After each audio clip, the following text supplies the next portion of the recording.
السلام علیکم ورحمۃ اللہ وبرکاتہ۔ پہلے پارے کا خلاصہ۔ پہلے پارے میں سب سے پہلے سورۃ الفاتحہ ہے۔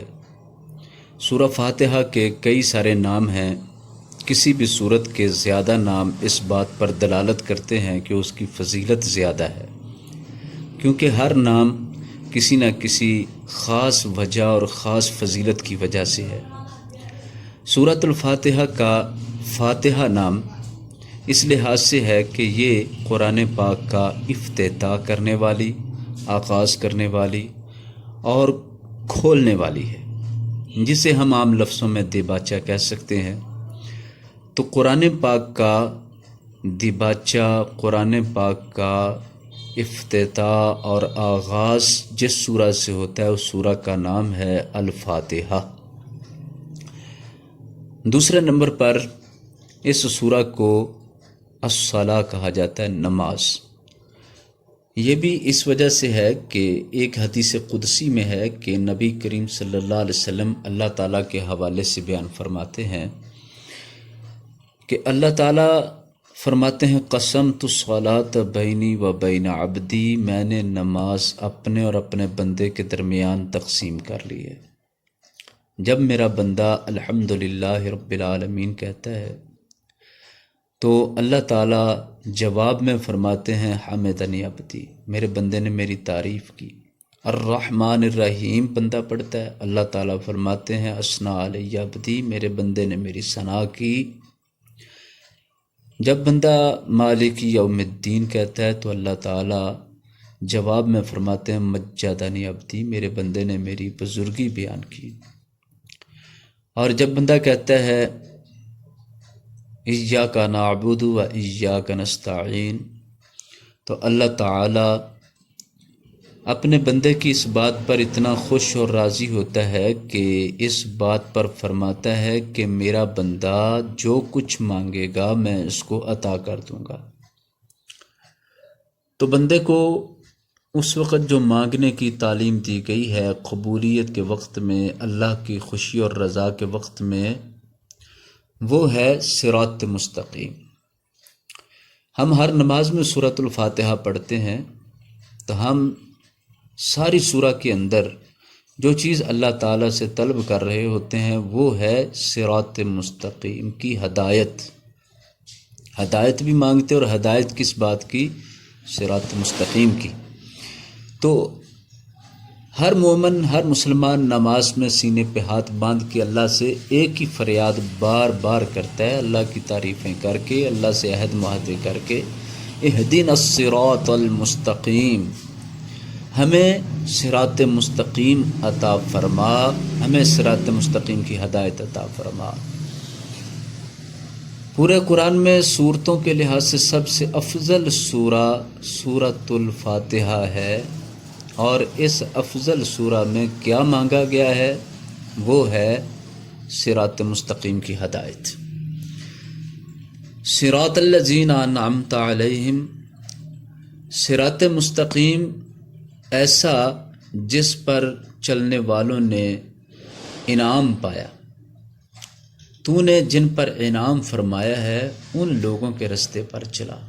جن پر اللہ تعالیٰ نے انعام فرمایا ان کا نام قرآن مجید میں بتایا ہے، من النبیین والصدیقین والشہداء والصالحین۔ وہ نبی ہیں، صدیق ہیں، شہداء ہیں، صالحین ہیں۔ ان لوگوں کا ساتھ اور ان لوگوں کا راستہ مانگا گیا ہے۔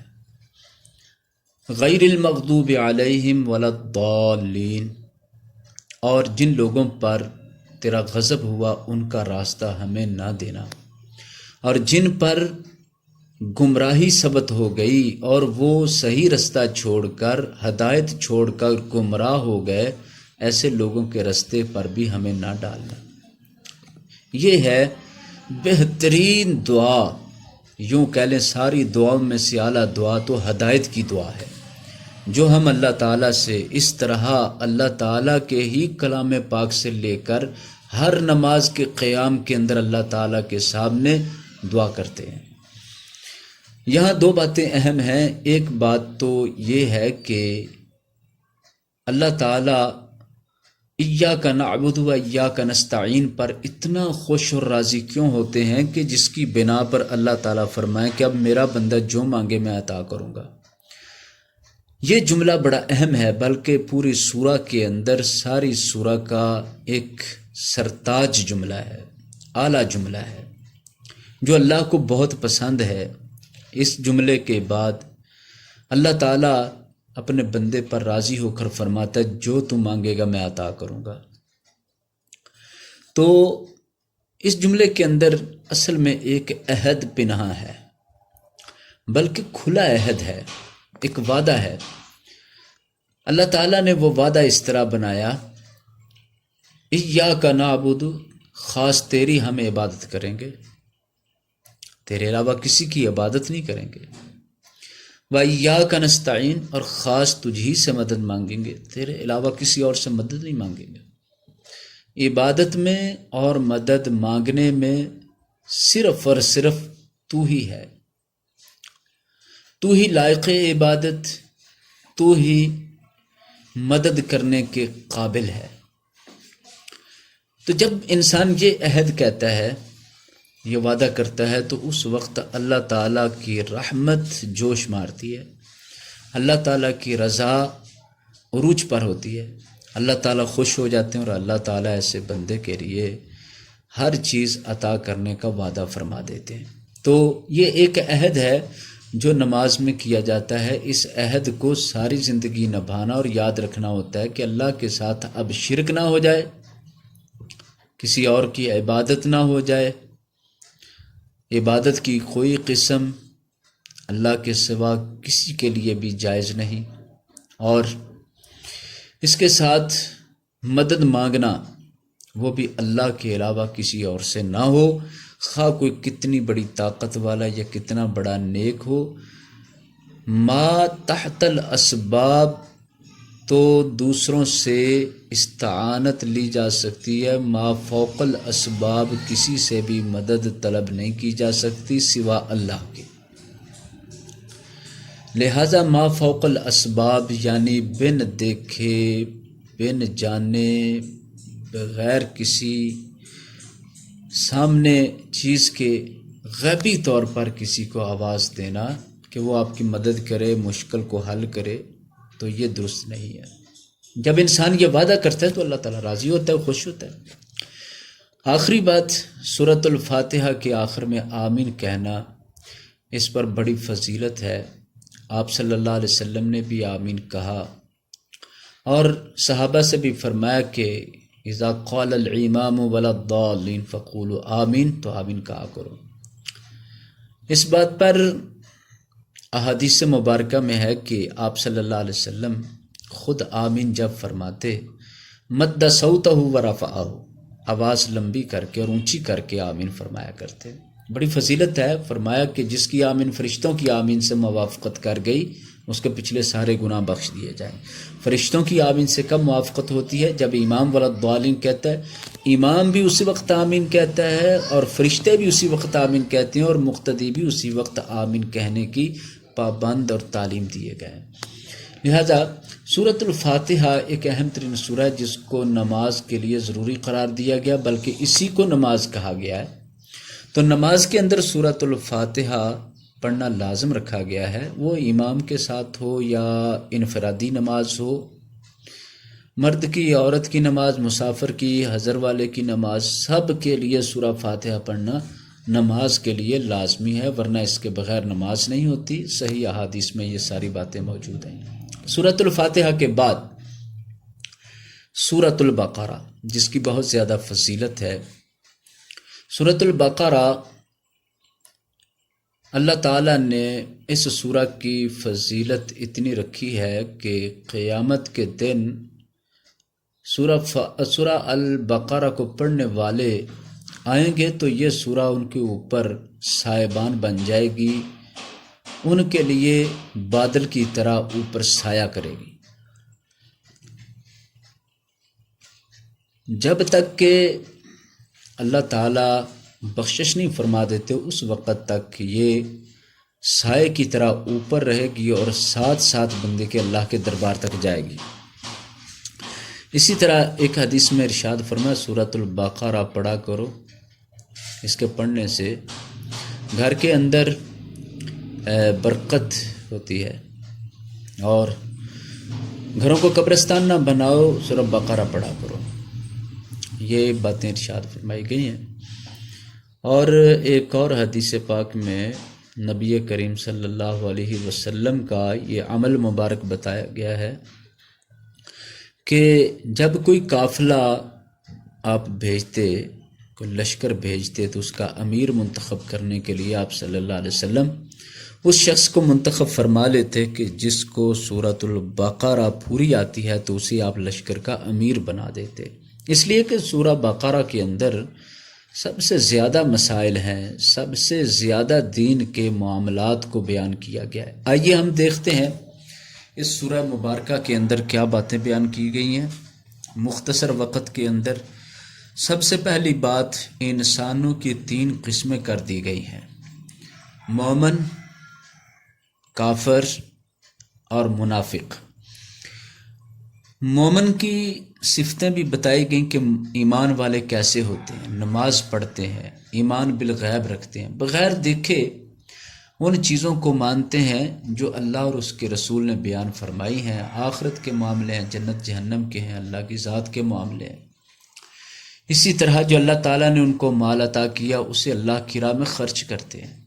یہ ہیں مومنوں کی صفات جنہیں اللہ تعالیٰ پوری دنیا کے سامنے بیان فرما رہا ہے کہ اللہ کی راہ میں خرچ کرنے کی ضرورت ہو، نیکی کے کام میں، نیکی کے غلبے کے لیے، دین کے اضافے کے، دین کے عروج کے لیے، دین کے ترقی کے لیے، تو وہ لوگ اپنا مال خرچ کرتے ہیں۔ اسی طرح پچھلی کتابوں پر بھی ایمان ہے کہ اللہ نے نازل فرمائی، اگرچہ وہ تبدیل ہو گئیں اور اب ان پر عمل کرنے کی اجازت نہیں، لیکن اللہ کی طرف سے نازل ہونا ماننا ضروری اور اس پر ایمان رکھتے ہیں۔ اللہ کے مومن بندے آخرت پر بھی ایمان رکھتے ہیں، اور یہ آخرت ہی ایسی چیز ہے جس پر ایمان لانے کی وجہ سے انسان نیکی کرتا ہے اور برائی سے بچتا ہے۔ اگر آخرت کا روز جزا کا دن نہ ہو تو پھر کوئی شخص بھی نیکی نہ کرے اور برائی سے نہ بچے، کیونکہ بعد میں کوئی پوچھ گچھ تو ہونی نہیں ہے۔ تو احتساب، محاسبہ، یہ انسان کو چکنا کرتا ہے، محتاط کرتا ہے، خبردار کرتا ہے اور انسان کو سیدھی راہ پر رکھتا ہے۔ اس کے بعد کافروں کا ذکر بس ایک جملے میں کر دیا کہ کافر ایسے لوگ ہیں جو کسی بھی نصیحت سے فائدہ نہیں اٹھاتے، نصیحت سنی نہ سنی برابر ہے۔ ان کو آپ برے اعمال کے برے نتائج کا ڈراوا سناؤ یا نہ سناؤ، وہ اپنی روش ترک کرنے والے نہیں ہوتے۔ پتہ چلا کافروں کی ایک علامت بتانے کے ساتھ گویا کہ ان کا سارا کچھ بیان کر دیا ہے کہ وہ لوگ اپنی من مرضی کرتے ہیں اور کسی کی اچھی بات کو قبول نہیں کرتے۔ پھر فرمایا ان کے کانوں پر، ان کے دلوں پر مہر لگا دی گئی ہے اور ان کی آنکھوں پر پردہ ہے، ان کے لیے آخرت کے دن کی سزائیں۔ پھر منافقین کا ذکر کیا تو بڑی تفصیل کے ساتھ ذکر کیا گیا، پورا ایک رکوع منافقین کے جھوٹ فریب کو بیان کرتا ہے، ان کے مذاق اور ٹھٹھے کو بیان کرتا ہے، ان کے دھوکے اور فریب کو بیان کرتا ہے۔ تو منافق کی جو علامتیں ہوتی ہیں ان کو بیان کیا گیا ہے۔ اس کے بعد اللہ تعالیٰ نے سب لوگوں کو، مومنوں، منافقوں، کافروں، سب کو یا ایھا الناس کہہ کے آواز دی ہے اور توحید کی دعوت دی ہے، اپنی عبادت کی دعوت دی ہے، اور ایک دلیل دی ہے عبادت کے لیے کہ عبادت بس اس کی کرو جس نے تمہیں پیدا کیا ہے، تمہیں نہیں، تمہارے باپ دادا کو جس نے پیدا کیا، پچھلے سب کو پیدا کیا۔ تو جو خالق ہے، جو پیدا کرنے والا ہے، وہی لائق عبادت ہے۔ دنیا کی ہر شے پیدا ہوئی ہے، کوئی ایسی شے نہیں جس نے اپنے آپ کو خود پیدا کیا ہو یا اس نے کوئی کائنات کی چیزیں پیدا کی ہوں۔ سب کے سب آسمان، زمین، سورج، چاند، تارے، ندی، نالے، جنگل، باغات، انسان، جن، حیوان وغیرہ وغیرہ جتنی بھی مخلوقات ہیں، جاندار بے جان، سب کی سب کو اللہ نے ہی پیدا کیا ہے۔ تو اللہ تعالیٰ خالق ہوا، اور خالق ہونا اس بات کی دلیل ہے کہ عبادت بھی اسی کی جائے۔ پھر اس کے بعد اللہ تعالیٰ نے اپنا تعارف کرواتے ہوئے بہت ساری اپنی قدرتوں کا ذکر فرمایا ہے۔ اس کے بعد ایک نیا چیپٹر شروع ہوتا ہے کہ مکہ کے لوگ نبی صلی اللہ علیہ وسلم پر اعتراض کرتے ہوئے کہتے تھے یہ تو قرآن خود بنا لیتا ہے۔ قرآن پاک کا اعجاز دیکھیے، چیلنج دیکھیے۔ اللہ تعالیٰ نے فرمایا کہ اگر قرآن پاک محمد صلی اللہ علیہ وسلم نے خود بنایا تو تم لوگ بھی خود بنا سکتے ہو، تم بھی عربی زبان جانتے ہو، اس طرح کا کلام بنا کر لاؤ۔ پہلے تو یہ کہا گیا کہ جیسے یہ قرآن ہے اسی طرح کا اور لاؤ، پھر اس کے بعد 10 صورتوں کا کہا گیا تھا، لیکن سورۃ البقرہ کے اندر فرمایا گیا کہ تم لوگ ایک سورہ اس جیسی لاؤ، فَأْتُوا بِسُورَةٍ مِّن مِّثْلِهِ وَادْعُوا شُهَدَاءَكُمْ إِن كُنتُمْ صَادِقِينَ۔ یہ چیلنج ہے، صرف ایک سورہ بنا لاؤ۔ سب سے چھوٹی سورہ الکوثر ہے، الاخلاص پھر ایک اور سورہ ہے، یہ چھوٹی چھوٹی سورہ ہے، العصر ہے۔ تو ان صورتوں جیسی کوئی ایک صورت لے آؤ، وہ ایک صورت کا مقابلہ نہیں کر سکے۔ اللہ تعالیٰ نے فرمایا کہ تم کر نہیں سکو گے، ہرگز نہیں کر سکو گے۔ تو اس کا نتیجہ یہ ہے کہ تم قرآن پر ایمان بھی نہیں لاتے اور اس کے مقابلے میں کوئی کتاب بھی نہیں لاتے، تو ایسے لوگ ایسے جہنمی ہیں کہ اللہ نے ایسے کافروں کے لیے ہی جہنم تیار کر رکھی ہے۔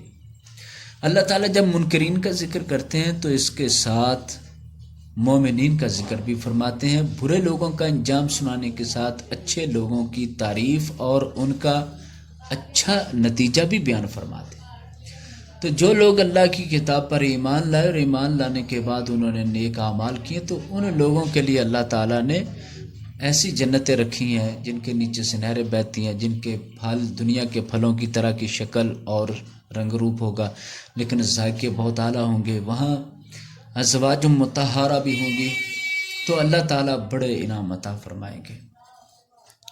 اب تیسری بات آدم علیہ السلام کا قصہ ہے، جو کہ بہت مشہور ہے۔ جب اللہ تعالیٰ نے اپنا خلیفہ بنانا تھا تو فرشتوں سے بات کی، فرشتوں نے بڑے خدشات کا اظہار کیا، تو اللہ تعالیٰ نے فرمایا جو میں جانتا ہوں تم نہیں جانتے۔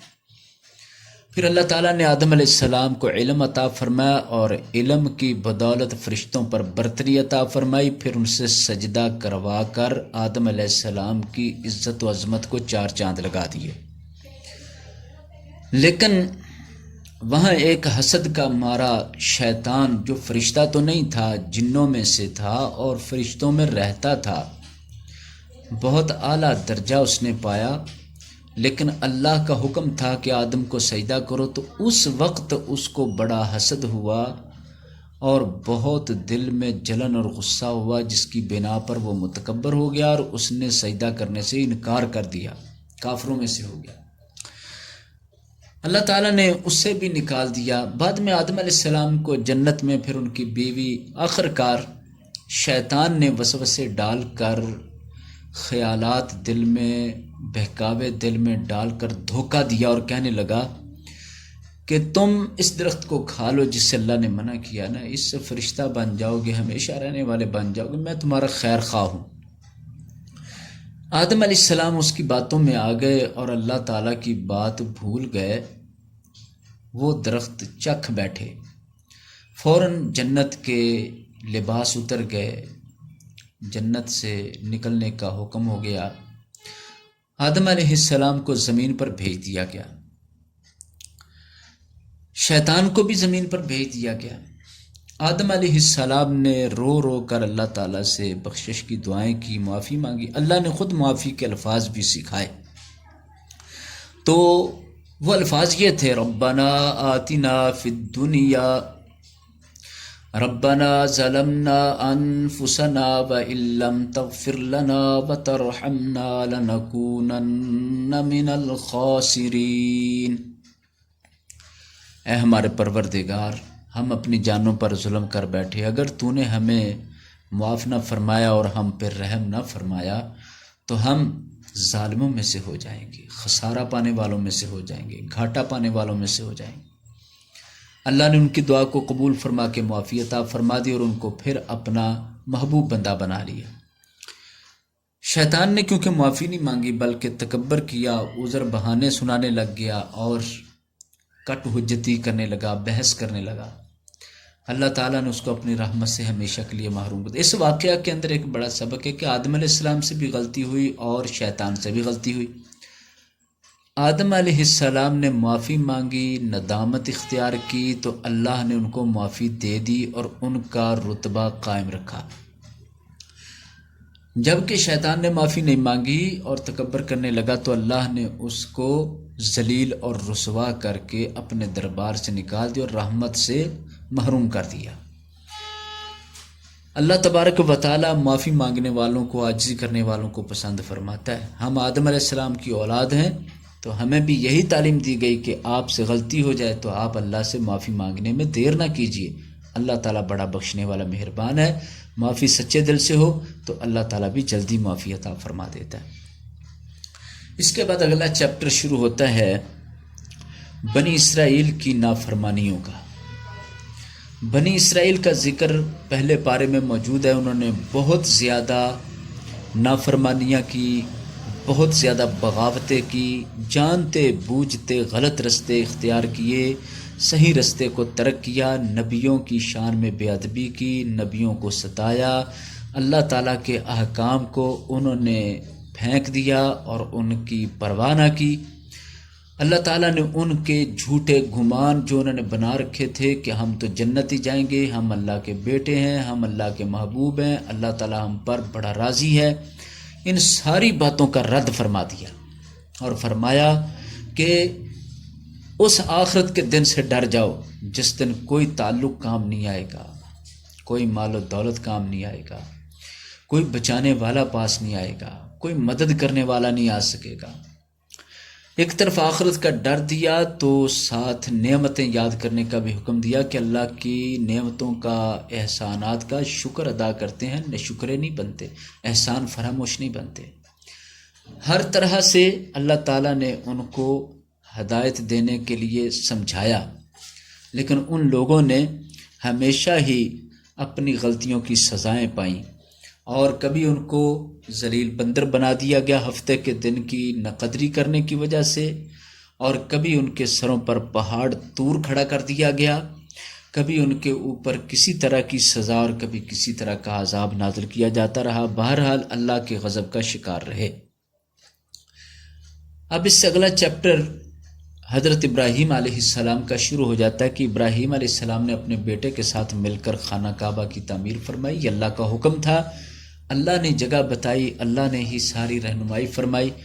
جب بن گیا تو اللہ تعالیٰ سے دعا کرنے لگے اور کئی ساری دعائیں کی۔ سب سے پہلے تو انہوں نے یہ دعا کی کہ اے باری تعالیٰ، میں نے جو عمل کیا، جو تجھے راضی کرنے کے لیے تیرا گھر بنایا، اسے قبول فرما۔ ربنا تقبل منا، اے ہمارے رب اسے قبول فرما۔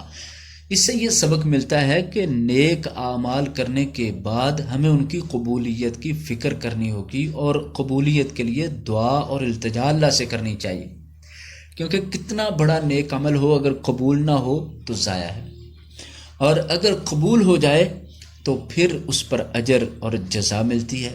تو ابراہیم علیہ السلام نے قبولیت کی دعا فرمائی۔ دوسری دعا یہ کی کہ ہمارے رب ہمیں حالت اسلام میں رکھنا، زندہ بھی، اور جب وفات ہو تو اس وقت بھی حالت اسلام ہو، اور ہماری اولاد میں بھی ایسی ایک جماعت تو ضرور رہے جو تیری بہترین فرما بردار ہو اور صحیح معنوں میں مسلمان فرما بردار بن کر رہنے والی ہے۔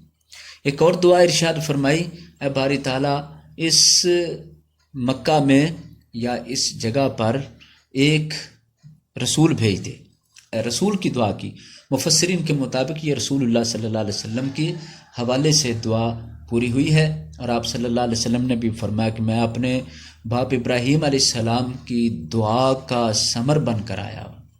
انہوں نے جو دعا کی تھی اس کی قبولیت بن کر میں آیا ہوں مکہ کے اندر۔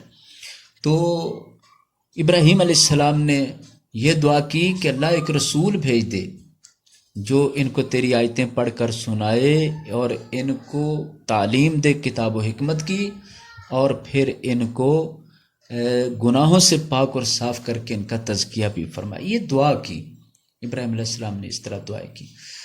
تو اس کے بعد پھر ابراہیم علیہ السلام نے اپنے بچوں کو بھی نصیحت کی، اپنے بیٹوں کو، پوتے یعقوب علیہ السلام کو بھی نصیحت کی، اسحاق علیہ السلام بھی بیٹے اور اسماعیل علیہ السلام بھی، اپنے بیٹوں اور پوتوں کو نصیحت کی، میرے بعد کس کی عبادت کرو گے؟ انہوں نے بتایا ہم اللہ کی بات کریں گے جس کی آپ نے ہمیں ساری زندگی تعلیم دی ہے۔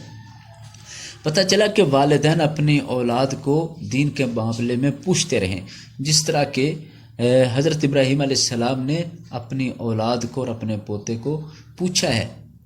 تو اس کے بعد اللہ تعالیٰ نے ایک بہت بڑی غلط فہمی رفع کی ہے کہ یہ سب لوگ یہودی، عیسائی اور مسلمان بھی، مکہ کے مشرک بھی، سب اپنے آپ کو ابراہیمی کہہ رہے ہیں، سب کہہ رہے ہیں ہم ابراہیمی ہیں، ہم ابراہیمی ہیں، ہم ابراہیمی۔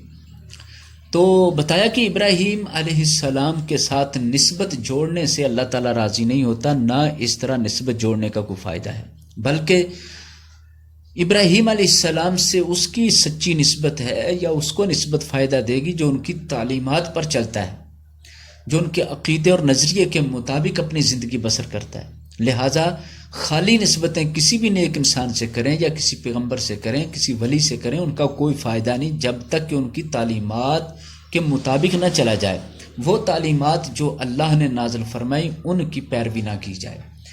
تو تعلیمات چھوڑ کر انہوں نے خالی اپنے آپ کو ابراہیمی کہنا شروع کر رکھا تھا۔ اللہ تعالیٰ نے ان کی نفی فرما دی کہ تم شرک کرتے ہو۔ ابراہیم علیہ السلام تو شرک کرنے والے نہیں تھے، یہودیوں کے اندر بھی شرک، عیسائیوں کے اندر بھی شرک، مکہ کے مشرکوں کے اندر بھی بہت بڑا شرک تھا، یہ کیسے اپنے آپ کو ابراہیمی کہلاتے ہیں، کس منہ سے کہلاتے ہیں؟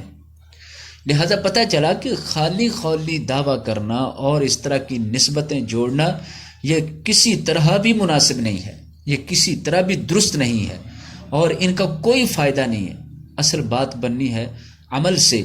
جس نے ان کی تعلیمات پر عمل کیا، ان کی تعلیمات کو اپنایا، ان کی تعلیمات کے اوپر چلنے کی بھرپور کوشش کی اور اس کے مطابق اپنے آپ کو رکھا، وہ لوگ نسبت کرنے میں بھی سچے ہیں، ان کی نسبت بھی سچی ہے، اور ان کی نسبت ان کو بہت اونچا کر دے گی، بہت بلندی دے گی۔